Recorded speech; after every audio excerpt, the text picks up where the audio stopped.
생존문도 가질 때에 에베소서 1장 1절에서 14절까지 말씀 강민아지를 나눠서 봉독해 드리겠습니다. 다 같이 길바시어서 하나님의 말씀을 봉독하시겠습니다.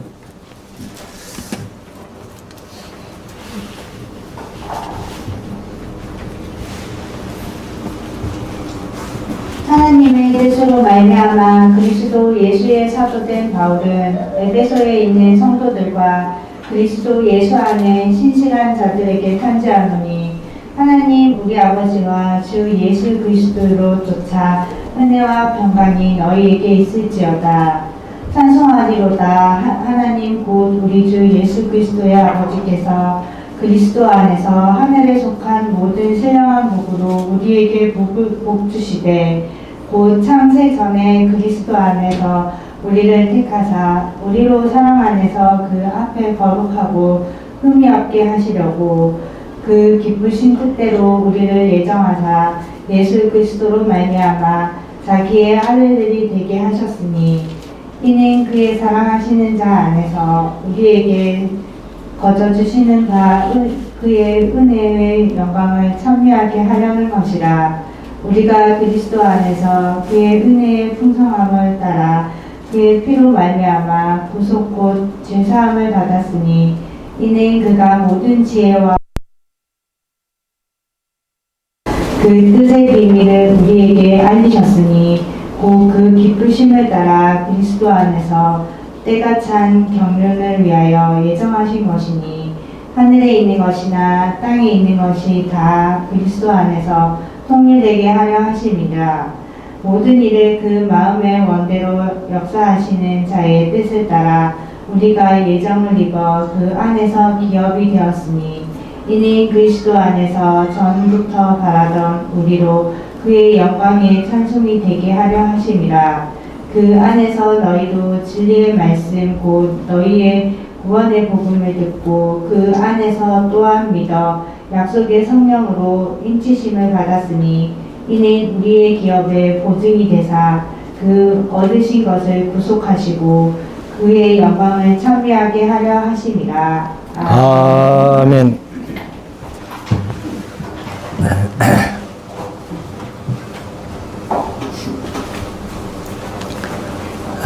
이제 우리 말씀을 묵상하는 시간인데요. 오전 시간에 어버이주일 절기 설교를 드렸고, 오후 시간에 이제 대화 설교 계속 이어서 하는데, 지난 주일에 사도행전 28장까지 끝났습니다. 끝나고 28장에 보면은 바울이 로마에 죄수의 몸으로 갔죠. 가가지고 율리오는 백부장의 아마 배려가 있었고, 특별한 바울에 대한 변론이 있었지 않겠나, 우리가 이제 짐작을 해보면서 죄수가 아닌 죄수지만은 새 집을 얻어가지고 가택 영업 상태로 있었던 그러한 이제 일을 사도행전 28장에서 묵상을 했습니다. 그때에 새 집에 2태 동안 있었다. 이태라고 합니다만은 그냥 우리가 2년으로 보면 되죠. 2년 동안 가택 영업 상태, 새 집에 있을 때에 우리가 흔히 옥중서신이라고 하는 에베소서, 빌립보서, 골로새서, 빌레몬서 이 네 권을 쓰게 됩니다. 쓰게 되는데, 사실 이제 옥은 아니죠. 옥은 아니고 정확하게 말하면 새 집에서 가택 영업 상태로 있었다. 참고로 말씀드리면은 진짜 옥중서신, 옥에서 선 편지는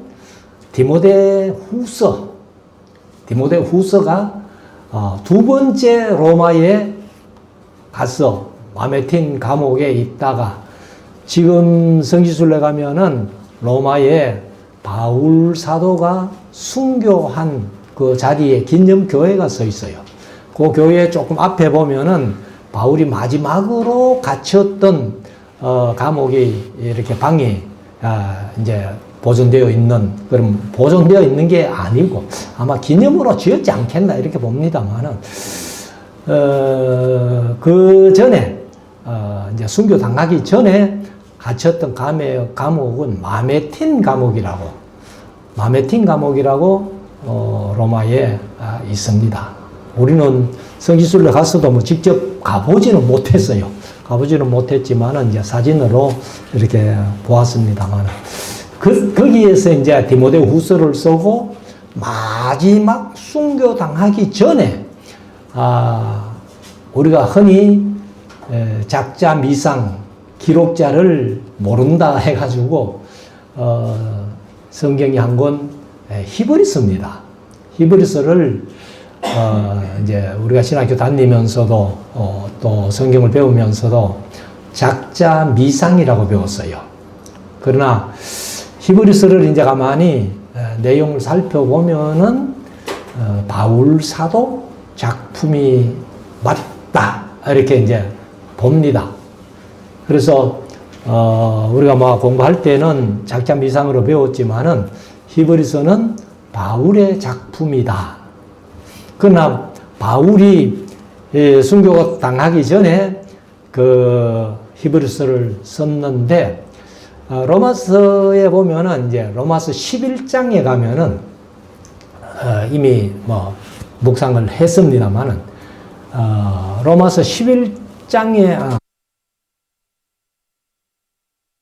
히브리서를 쓰게 된 배경이라기보다도 바울의 마음이 거기에 있었다는 것을 말씀을 드리는데, 내 동족, 친족을 위해서는 내가 예수님께 버림을 받는다 할지라도 원하는 바다 하는 그 말씀이 이제 로마서 9장 2절이죠. 거기에서 말씀을 밝히고 있는데, 그래서 이제 그 히브리서를 쓰게 된 바울이 자기 민족을 사랑했던 그 심정을 이제 로마서에서 우리가 볼 수 있습니다. 그래서 디모데 후서와 히브리서가 진짜 옥에서 기록한 옥중 서신이에요. 근데 이제 디모데 후서는 뭐 보통 목회 서신으로 분류해가지고 이렇게 하고, 그 다음에 히브리서는 일반 서신으로 그냥 분류를 해버립니다. 그러나 이제 히브리서를 바울 서신이라고 이렇게 보면은 신약 27권 중에서 바울이 14권을 기록하는 거예요. 히브리서를 빼면은 13권인데 히브리서를 더하면은 14권을 기록을 합니다. 그래서 권수로 말하면은 신약 성경의 절반 이상을 바로 바울이 기록했다, 이렇게 볼 수가 있습니다. 그러면 바울이 이제 그 셋집에 있으면서, 로마의 셋집에 2년 동안 있으면서 에베소서, 빌립보서, 골로새서, 그 다음에 빌로민서 이 4권을 쓰는데, 사실 이제 이 편지를 전달하는 것은 두기고란 사람이 에베소 출신이에요. 에베소 출신인데, 두기고란 사람이 이제 그 3권을 들고 출발합니다. 그 3권이 뭐냐면 에베소서, 골로새서, 빌레몬서, 이 3권을 들고 이제 출발을 해서 에베소에 전달하고, 골로새에 전달하고, 골로새서는 빌레몬에게 전달한 그런 이제 사실이 있습니다. 그래서 우리가 이제 성경을 이렇게 연대기 순으로 정리해서 볼 때에 에베소서 다음에 빌립보서가 바로 나옵니다만은, 빌립보서부터 하지 않고 에베소서와 골로새서, 그 다음에 빌레몬서, 그 다음에 빌립보서를 이렇게 이제 묵상하게 됩니다. 그래서 저도 대화 설교를 이제 이 순서대로 할 거예요. 에베소서와 골로새서, 그 다음에 빌레몬서, 그 다음에 빌립보서. 빌립보서까지 하면은 사실 이제 바울 사도가 썼다고 하는 보통 그대로 분류한 바울 서신은 끝납니다. 그러나 이제 디모데 후서 다음에 바로 히브리서를 하기 때문에, 히브리서가 이제 바울의 작품이라면은 뭐 디모데 후서에 이어서 히브리서를 바로 묵상하기 때문에 연결이 된다, 이렇게도 볼 수 있고, 그 다음에 이제 야고보, 베드로전후서, 요한 1, 2, 3서, 그 다음에 유다서, 요한계시록 이렇게 하면은 일반 서신이 이제 이어지면서 요한계시록까지 끝이 나게 됩니다. 그러면 이제 이 에베소서는 흔히 표현하는 말로 서신의 퀸이다, 그 여왕이다 그 말이에요. 퀸. 그러면 퀸이 있으면 킹이 있어야죠. 왕이. 그게 골로새서입니다. 골로새서는 서신의 킹, 왕이고, 그 다음에 에베소서는 서신의 퀸이다, 여왕이다, 이렇게 하죠.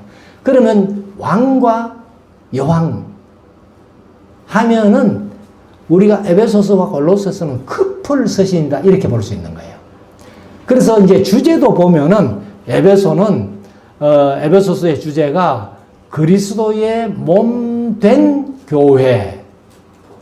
그렇고, 그 다음에 골로새서는 교회의 머리 대신 그리스도. 그러니까 몸과 머리를 따로 생각할 수 없잖아요.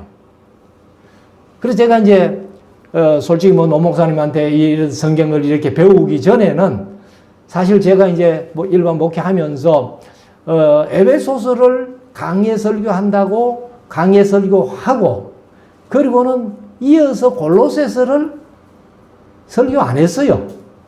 그냥 따로 떼가지고 에베소서 했으니까 됐지.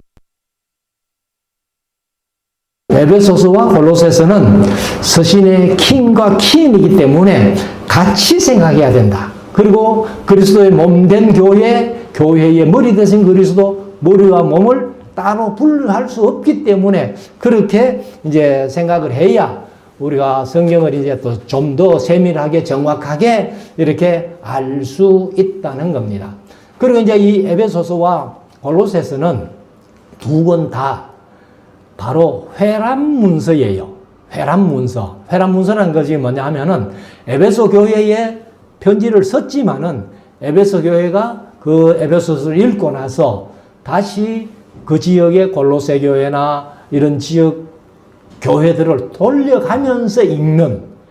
그래서 이제 에베소서 골로새서는 두 권이 다 회람문서입니다. 회람문서.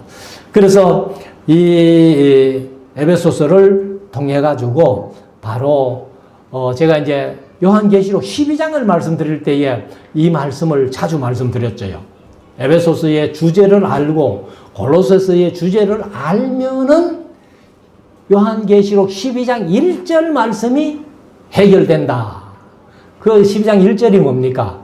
해를 입고 발에 달이 있고 그 다음에 머리에 12별의 면류관을 쓴 여자가 아이를 잉태해가지고 해산할 때가 된 거예요.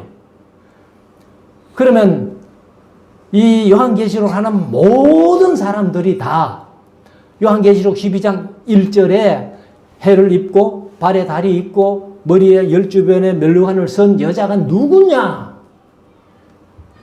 거의가 다 교회로 봅니다. 교회를 보면은 안 되는 이유가 이제 바로 에베소서의 주제고 골로새서의 주제인 게예요. 그러면 이제 그 여자가 아이를 잉태해가지고 이제 해산할 때가 됐는데 그 아이가 어떤 아이인가 하면은 철장으로 만국을 다스릴 아이라 그랬거든요. 철장으로 만국을 다스릴 아이가 바로 요한계시록 19장에 가면은 예수 그리스도가 철장으로 만국을 다스린다 이렇게 나왔기 때문에 그 여자가 잉태한 아이가 누구? 바로 예수님이라는 거예요. 그러면은 예수님이 교회에 뭐라 그랬어요? 골로새의 주제로 하면은 교회의 머리.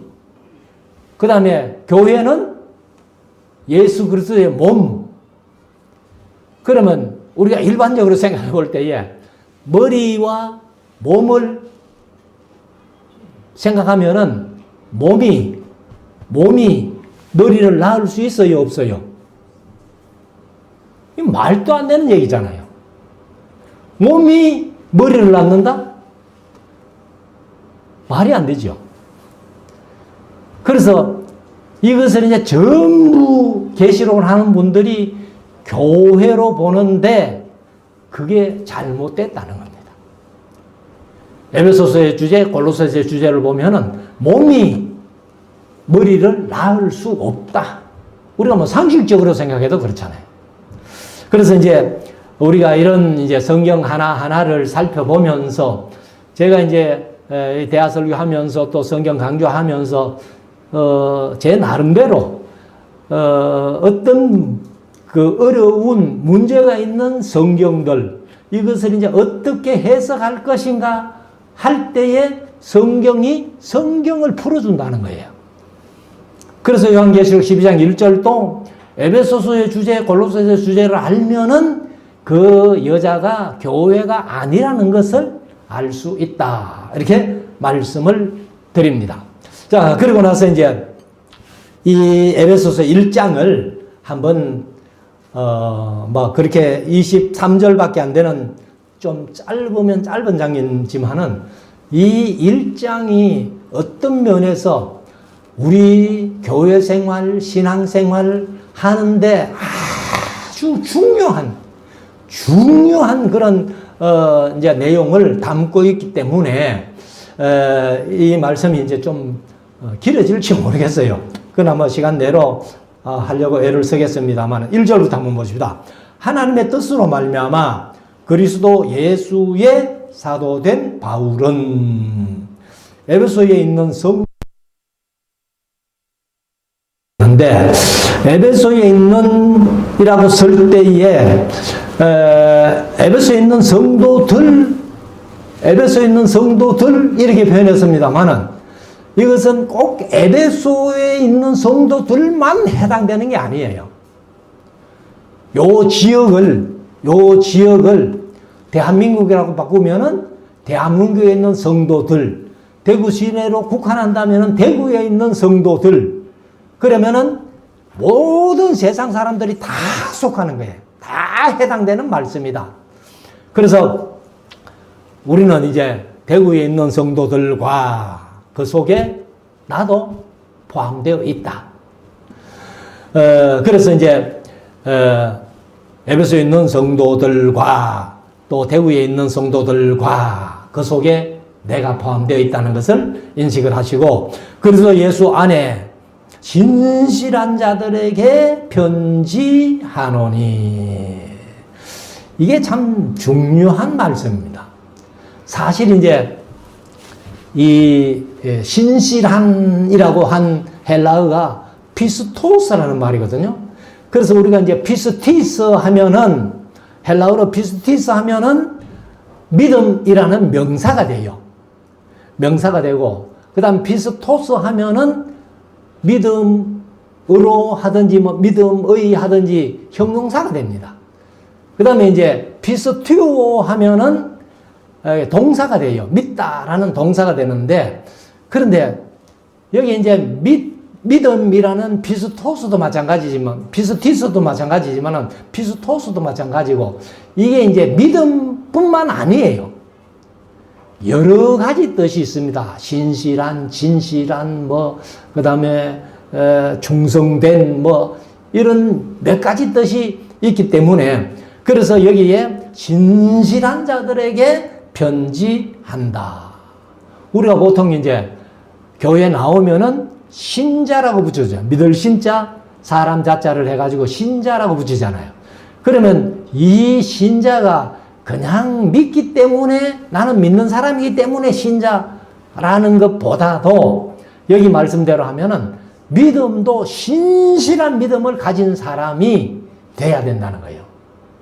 그러니까 우리가 그냥 뭐 말로 주여 믿습니다 하는 그 정도의 믿음이 아니라 믿음 생활, 신앙 생활이 신실하게 되어져야 된다 하는 것을 이제 여기에서 말씀을 하고 있습니다. 그리고 이제 2절에 가면은 하나님 우리 아버지와 주 예수 그리스도로부터 은혜와 그리스도로 조차, 개역개정은 부터라고 했습니다. 조차 은혜와 평강이 너희에게 있을지어다. 은혜라는 말은 헬라식 인사말이에요. 그리고 평강은 히브리식 인사말이에요.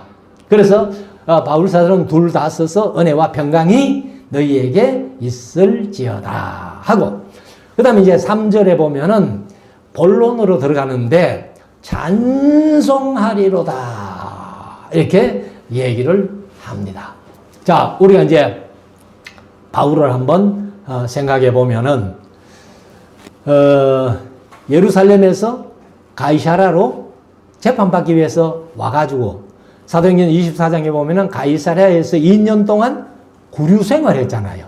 구류 생활했고 그 다음에 이제 바울이 가이사랴에서 가이사에게 호소했기 때문에 로마까지 가는 길이 거의 한 6개월에서 1년 가까이 걸립니다. 그럼 3년 지났죠? 그리고 이제 로마에 가서 셋집에 2년 동안 살잖아요. 그러면은 한 4년, 5년 동안 자유가 없는 몸이에요. 구속된 상태.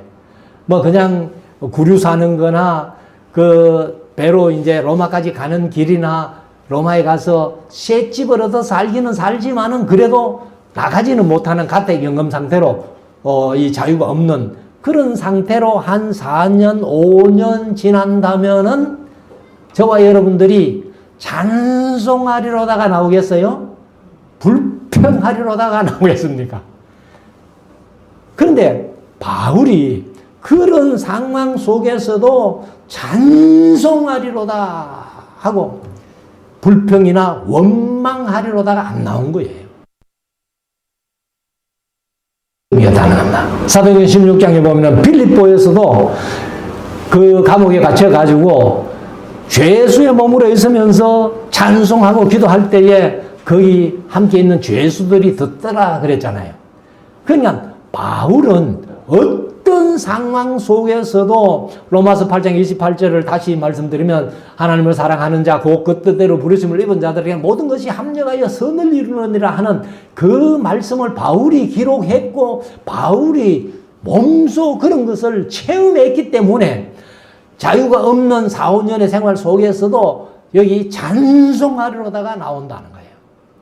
그래서 우리가 바울처럼 어떤 환경에 구애받지 아니하고 모든 것이 합력하여 선을 이루시는 하나님의 은혜를 생각하면서 어떤 처지가 되고 어떤 환경이 된다 할지라도 우리는 찬송하리로다 할 수 있는 우리가 될 수 있기를 원합니다.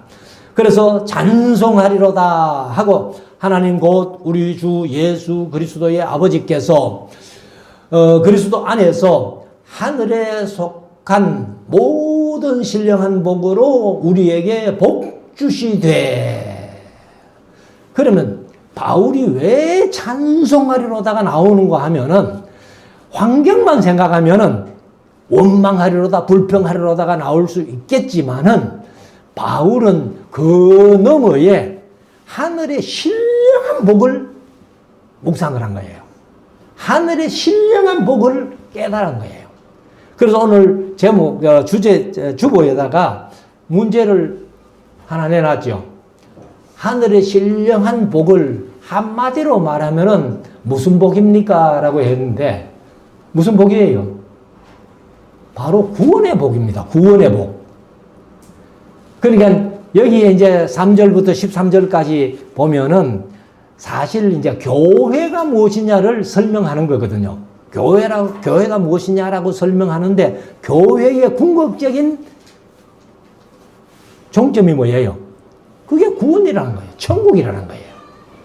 그래서 이 하늘의 모든 신령한 복으로 복 주신 것을 설명을 하고 있는데 그러면은 여기에 이제 하늘의 신령한 복 한 7가지로 요약하면 3가지지만은 한 7가지로 이제 복을 말씀을 드릴 텐데 4절 곧 하고서는 창세전에 그리스도 안에서 우리를 택하시고 요게 첫 번째 복입니다. 뭐 성경책에다가 하든지 1하고 동그라미 쳐놓으면 되겠습니다. 창세전에 우리를 택하셨다는 거예요. 하나님이 우리의 어떤 행동이나 우리의 어떤 믿음이나 이걸 보고 택하신 게 아니고 창세전에 이미 세상을 창조하시기 이전부터 우리를 택해 주셨다는 겁니다. 이게 하나님의 은혜라는 거죠. 그러니까 여기 이제 이 택하사 하는 것은 사실은 이제 그 능동태도 아니고 수동태도 아니고 이거는 중간태예요. 중간태. 그래서 능동태 같으면은 뭐 내 스스로가 택함 받았다 뭐 이렇게 할 수 있고, 그 다음에 이제 하나님이 택해 주신 것을 내가 받았다 하면 수동태가 될 수 있는데, 이거는 중간태로 썼다는 겁니다. 능동태도 아니고 수동태도 아니고 중간태로 썼는데, 아무튼 우리가 이제 이 창세전에 우리를 택했다는 이 말씀이 얼마나 큰 복인지 몰라요. 그냥 우리가 신앙생활 하면서도 내가 창세 전에 이미 택함을 받았다 하는 이 은혜를 항상 마음속에 새기면 얼마나 좋겠습니까? 그래서 우리를 택하사, 그 다음에 우리로 사랑 안에서 그 앞에 거룩하고 흠이 없게 하시려고 그 기쁘신 뜻대로 우리를 예정하사. 이게 두 번째입니다. 그러면 창세전에 우리를 택하시고 또 예정하시고, 이게 이제 두 번째인데, 그래서 하늘에 속한 신령한 복 두 번째, 예정하사. 우리가 사실 5분 앞에 일만 알 수 있다면은 사고로 죽는 사람이 있겠어요, 없겠어요? 아니, 5분 아니라 1분 앞에 일만 알아도 아마 사고로 죽는 사람이 없을 거예요.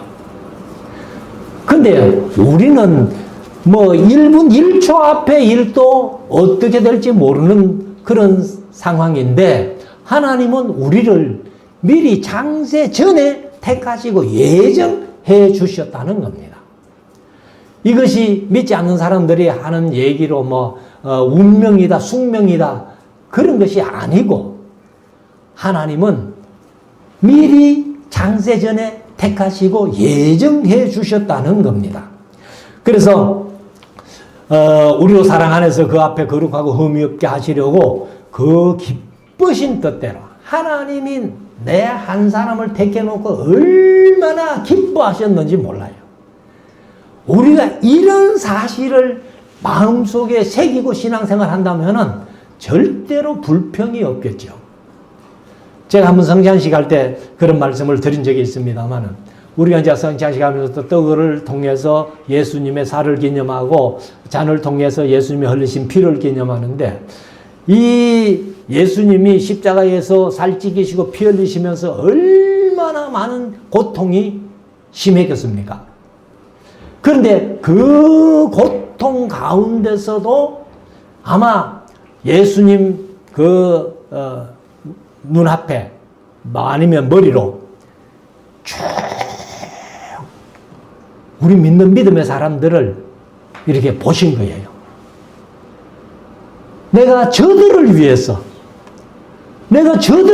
살찌고 피 흘리는구나. 그래서 예수님이 기쁘신 뜻대로, 하나님의 기쁘신 뜻대로 우리를 예정하셨다. 그러니까 육체적으로는 살찌기시고 피 흘리실 때 고통, 말도 할 수 없는 고통이지만은 그 고통 가운데서도 아마 우리 믿는 모든 사람들의 얼굴이 지나가면서 내가 저들을 위해서 하면서 아마 마음속으로는 고통 가운데서도 기쁨을 느끼시면서 그렇게 십자가를 졌지 않겠느냐 하는 그 말씀입니다.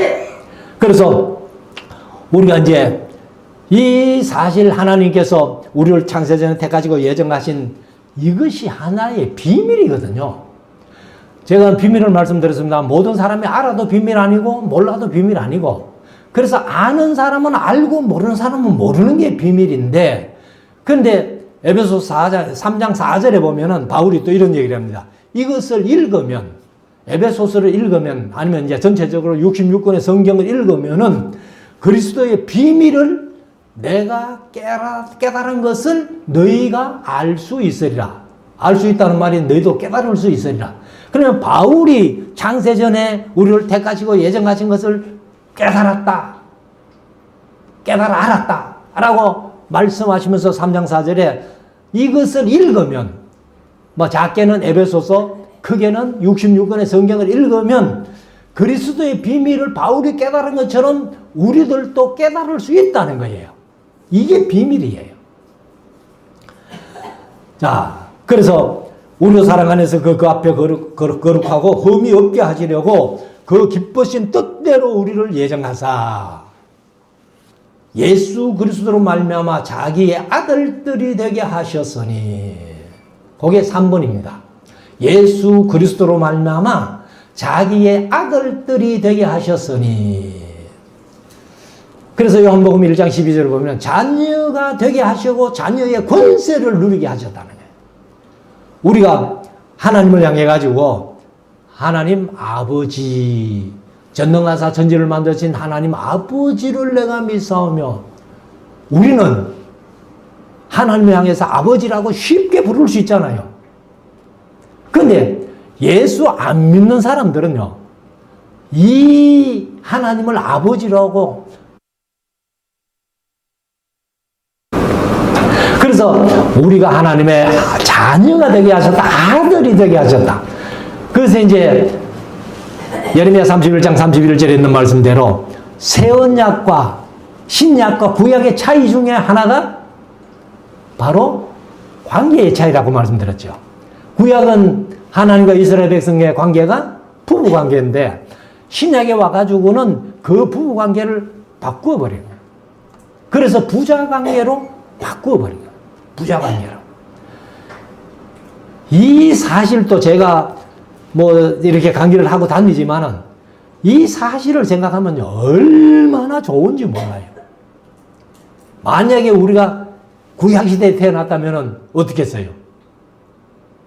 그런데 하나님을 아버지로 모실 수 있는, 우리가 하나님의 아들이 되게 하신 이 사실이 얼마나 큰 복인지 모릅니다. 그래서 우리가 사실 이제 역사라는 것을 생각해 볼 때에 세계가 이제 역사 뭐 이래 지나가면 다 역사가 되잖아요. 근데 역사가 뭐냐 하면은 하나님의 예정하신 뜻을 이루어가는 과정이 역사입니다. 하나님의 예정하신 뜻을 이루어가는 과정이 역사고, 그 다음에 반대로 하나님의 예정하신 뜻을 방해하는 게 역사예요. 그러면 역사는 두 가지로 흘러갑니다. 하나는 하나님의 뜻을 이루어드리면서 역사가 만들어지고, 하나는 하나님의 뜻을 방해하면서 역사가 만들어진다는 거예요. 제가 뭐 설교 시간에 자주 말씀드렸습니다만, 우리나라도 법을 제정하면서 하나님의 뜻을 어기는 법을 제정하려고 지금도 애를 쓰고 있잖아요. 그것도 역사예요. 대한민국이 아마 그게 제정된다면은 역사의 한 획을 긋겠지요. 그러면 이제 반대했던 사람들은 야, 역사적으로 이게 통과됐다 이렇게 할 것이고, 우리 예수 믿는 사람들은 역사적으로 하나님의 예정을 그렇게 심하게 방해했구나, 그렇게 역사를 또 하겠죠. 자, 6절에 가면은 이는 그의 사랑하시는 자 안에서 우리에게 거저 주시는 바 그의 은혜의 영광을 찬미하게 하려는 것이라. 우리를 아들 삼으신 이유라는 것이죠. 그 다음에 이제 7절에 우리가 그리스도 안에서 그의 지혜의 은혜의 풍성함을 따라 그의 피로 말미암아 구속 곧 죄사함을 받았으니, 요게 이제 네 번째 복입니다. 사실 이제 앞에 택하시고 예정하시고 아들 삼으신 것은 성부 하나님의 사역이에요. 성부 하나님의 사역이고, 그래 이제 그의 피로 말미암아 구속과 죄 사함을 받았으니, 그러면 그의 피가 누구의 피? 예수 그리스도의 피로 말미암아 구속과 죄 사함을 받은 게 네 번째 은혜입니다. 그래서 하나님의 아들이 되었는데, 문제는 뭐냐 하면은 우리가 하나님의 아들 돼가지고도 아직 죄가 있다는 거예요. 죄가 있으니까 하나님께서 안 되겠다. 죄 있는 아들을 내가 원하는 게 아니야 하고서는 죄 없으신 예수님을 보내셔가지고 우리 인간의 모든 죄를 위해서 십자가에서 피 흘려주시고 살찌시키심으로 말미암아 우리를 이제 구원해 주셨다는 거예요. 그러니까 로마서 3장 4장에 믿음으로 의롭다 하심을 주신 거예요. 그래서 의인은 없나니 하나도 없지만은 믿음으로 의롭다함을 주심으로 말미암아 우리가 의인 되었다는 겁니다. 그게 이제 예수님의 피로 구속 곧 죄사함을 받은 은혜예요. 8절에 이는 그렇게 한 이유는 그가 모든 지혜와 총명으로 우리에게 넘치게 하사. 이게 다섯 번째입니다. 모든 지혜와 총명으로 우리에게 넘치게 하사. 그래서 우리가 전에는 우리 심령 속에 시커먼 죄가 있어가지고 허물이 있어가지고 과거와 현재 미래도 아무것도 안 보이던 저와 여러분들이 바로 하나님의 아들 되고 그 다음에 예수 그리스도의 피로 구속과 죄사함을 받고 나니까 내 자신의 과거가 보이고 현재가 보이고 앞으로 미래가 보인다는 거예요. 과거는 우리가 다 바울처럼 죄인의 괴수로다 하던 그런 사람일 수밖에 없는데, 현재는 우리가 예수 그리스도로 말미암아 하나님의 아들이 되어 가지고 미래는 뭐예요? 영원한 천국이 우리에게 보인다는 거예요.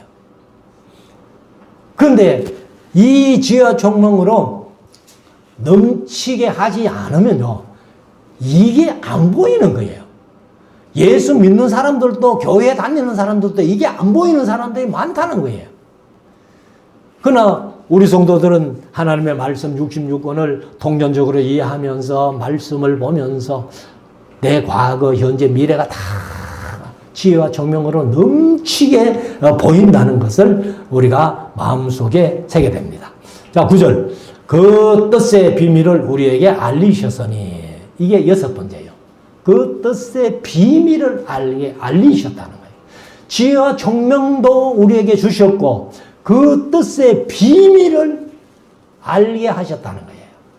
그래서 조금 전에 말씀드렸지만은 그 비밀은 바로 다 몰라도 비밀 아니고 다 알아도 비밀 아니에요. 아는 사람은 알고 모르는 사람은 모르는 게 비밀인데, 우리는 예수 믿음으로 말미암아 신앙생활 함으로 말미암아 아는 비밀이 돼야지 모르는 비밀이 되어서는 안 된다라고 제가 늘 강조해서 말씀을 드려왔습니다. 그래서 다시 한번 에베소 3장 4절에 이것을 읽으면 그리스도의 비밀을 내가 깨달은 것을 너희가 알 수 있으리라. 그러면 바울이 깨달았고 우리도 그것을 알므로 또 깨달아지는 비밀. 그래서 늘 말씀드렸습니다만 하나님의 비밀 중에 제일 큰 비밀이 예수 그리스도라는 거예요. 자, 9절. 그 뜻의 비밀을 우리에게 알리셨으니 곧 그 기쁘심을 따라 그리스도 안에서 때가 찬 경륜을 위하여 예정하신 것이니. 여기 이제 때가 찬 경륜이라는 것이 뭐냐면, 이 때가 할 때에, 때가, 우리는 우리말로는 때 하면 한 가지 때밖에 없는데, 헬라어는 두 가지라고 말씀드렸는데, 혹시 기억하세요? 첫째, 하나님의 때가 있어요. 그게 카이로스라는 헬라어인데, 하나님의 뜻. 여기 때가 할 때 이것은 카이로스를 썼어요. 그 다음에 보통 24시간의 때 하는 크로노스라는 때가 있습니다. 그래서 카이로스와 크로노스. 그래서 이제 원어를 보면은 이게 하나님의 때인지 우리가 일반적으로 얘기하는 때인지 그게 구별이 된다는 겁니다.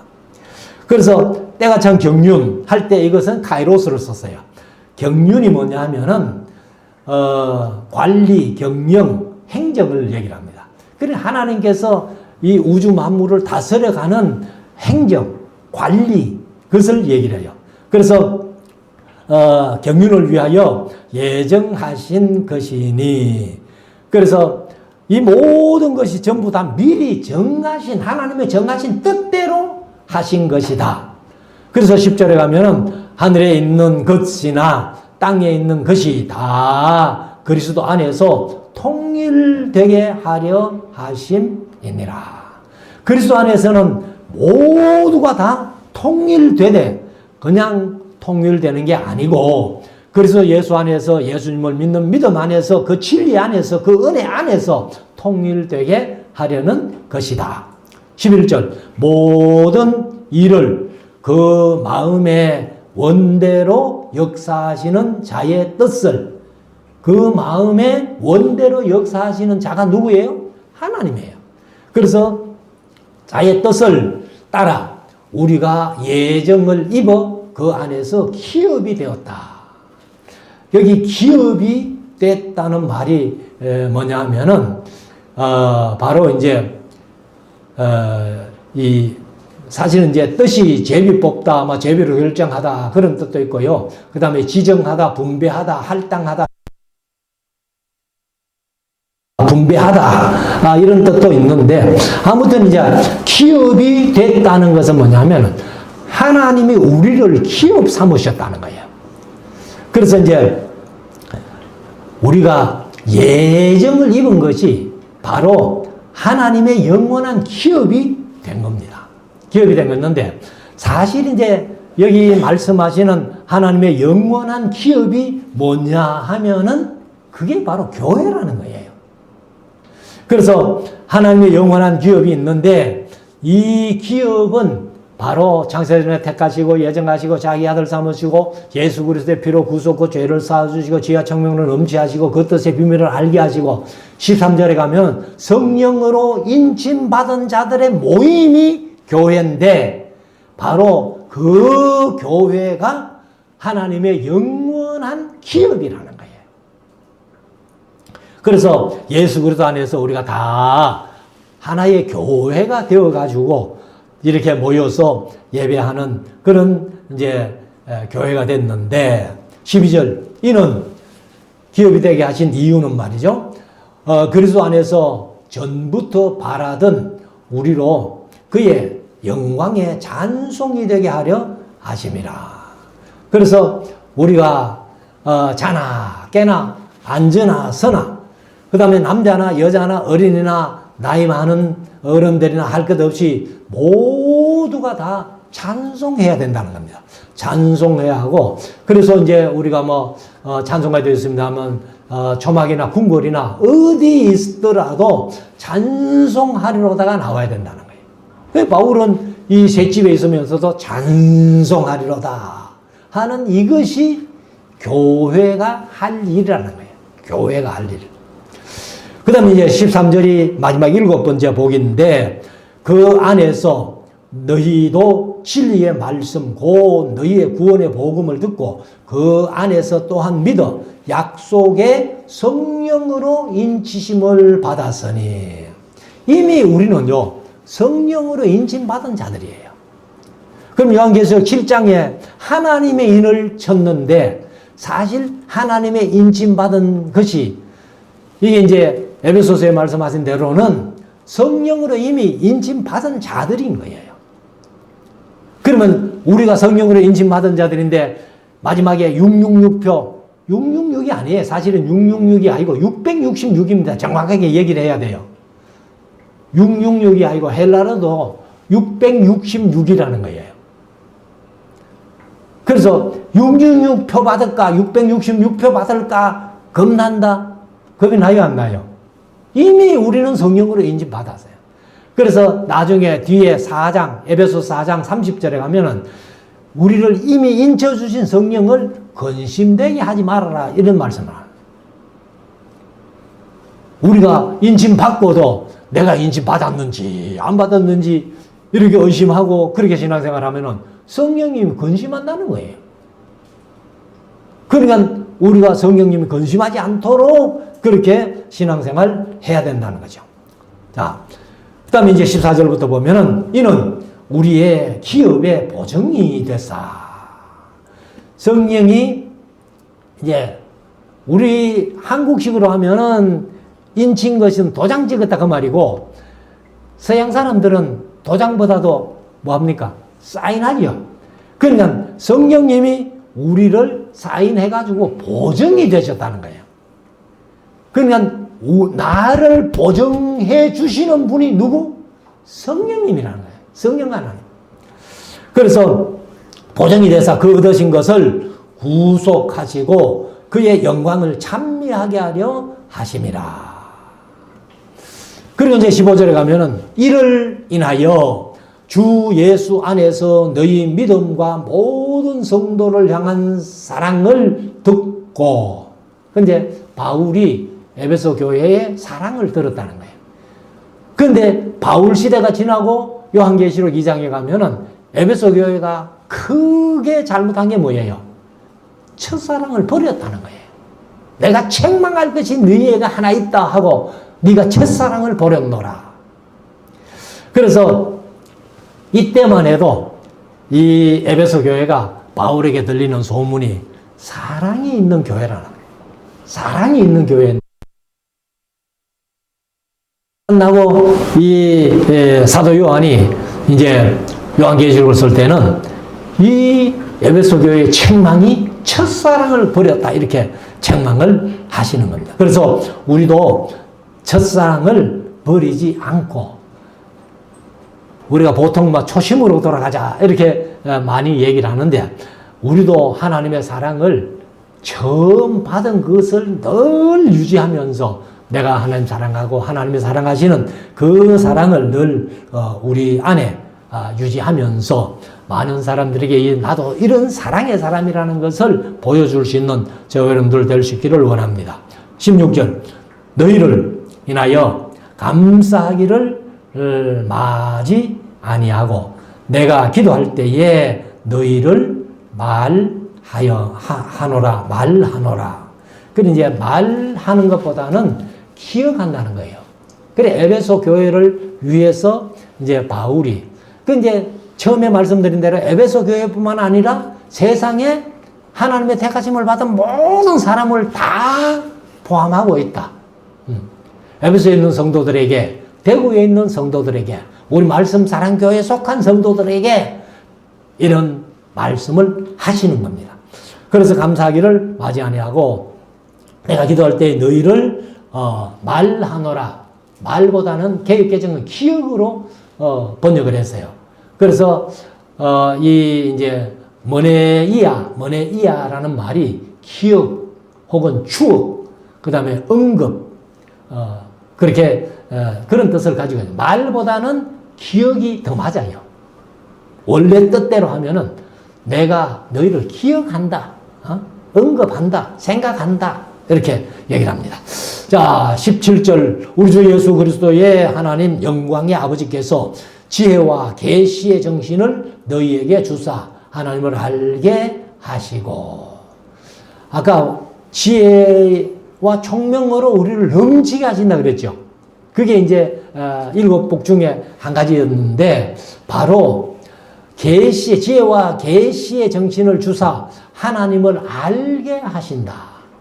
그래서 제가 늘 강조해서 말씀드린다면 하나님이 우리 인간을 향한 그 소원 중에 소원 하나가 뭐냐면은 날 좀 알아달라는 거예요. 그래서 너희들이 하나님 앞에 제사한다고 양 몰고 와가지고 피 흘려가지고 제사하는데 내가 제사를 원치 아니하고 하나님 알기를 원한다는 거예요. 그래서 우리가 하나님을 알기 위해서는 어떤 다른 방법이 없어요. 66권의 성경 속으로 들어가야 아는 겁니다. 그래서 우리가 말씀을 통해서 하나님을 잘 알아가야 되는데, 바울이 에베소 교회를 향해서, 우리 말씀 사랑 교회를 향해서 성도들에게 지혜와 계시의 정신으로 너희가 하나님을 알게 하기를 원한다. 18절, 너희 마음 눈을 밝히사 그의 부르심의 소망이 무엇이며. 사실 우리가 말씀을 통해서 부르심의 소망, 하나님이 나를 하나님의 자녀 삼으시고 아들 삼아 주신 소망이 뭐냐? 소망이 뭐예요? 그게 이제 4장 1절인가 가면은 너희 부름에 합당한 삶을 살기 위해서라고 그렇게 말씀을 하는데, 그래서 이 부르심의 소망, 우리가 무엇을 바랄 수 있고 무엇을 기대할 수 있다는 거예요. 그래서 하반절 성도 안에서 그 기업의 영광의 풍성함이 무엇이며, 기업의 영광의 풍성함이 무엇인지를 우리가 알 수 있다는 겁니다. 19절, 그 힘의 강력으로 역사하심을 따라 믿는 우리에게 베푸신 능력의 지극히 크심이 어떠한 것을 너희로 알게 하기를 구하노라. 그래서 마지막 20절에 가면은 그 능력이 그리스도 안에서 역사하사 죽은 자들 가운데서 다시 살리시고 하늘에서 자기의 오른편에 앉히사. 그 예수님이 십자가에 죽임 당하셨지만은 사흘 동안 무덤에 계시다가 부활하시고 그 다음에 40일 더 계시다가 승천, 하나님 보좌 우편에 앉히셨다는 거예요. 근데 제가 이제 늘 말씀드렸습니다만, 앉히셨다고 해가지고 예수님이 밤낮 없이 그 하나님 보좌 우편에 앉아가지고 그냥 우리를 위해서 중보기도만 하시는 분이 아니고, 이 앉히셨다는 표현을 성경에 왜 그렇게 썼는가 하면은 바로 시편 134편이라고 제가 말씀드렸는데, 밤에 여호와의 집에서 수고하는 그 제사장들, 그러니까 이 성전에 들어가면은 제사장들이 앉지를 못해요. 계속 서서 봉사해야 돼요. 그러니까 서서 봉사하는 것은 예수 그리스도 말미암아 끝났다 하는 것이 예수님이 하나님 보좌 우편에 앉히신 거예요. 그래서 하나님의 능력으로 죽은 자를 다시 살리신, 부활하신 그것을 이제 능력이라고 그렇게 표현하는데, 21절 모든 정사와, 그 이제 정사라고 하니까 뭐 좀 특별한 것 같은데, 사실 개혁개정은 통치라고 번역했어요. 모든 통치. 그러니까 하나님의 통치 안에 들어가는 것이 하나님의 나라예요.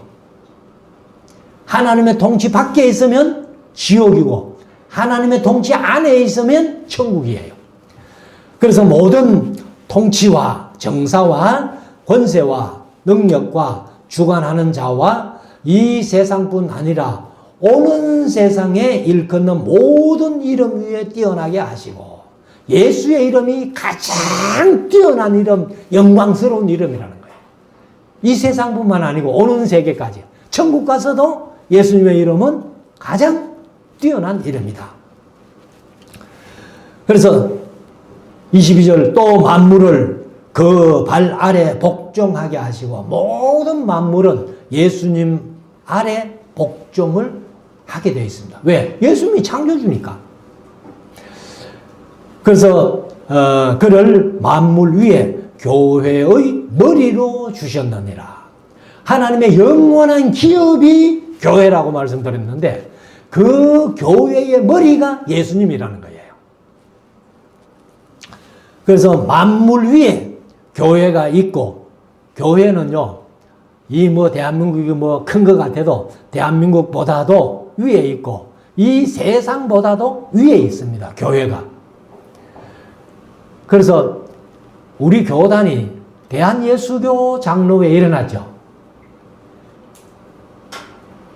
예수가 위에 가야 된다면은 대한이 먼저 오면 안 되죠.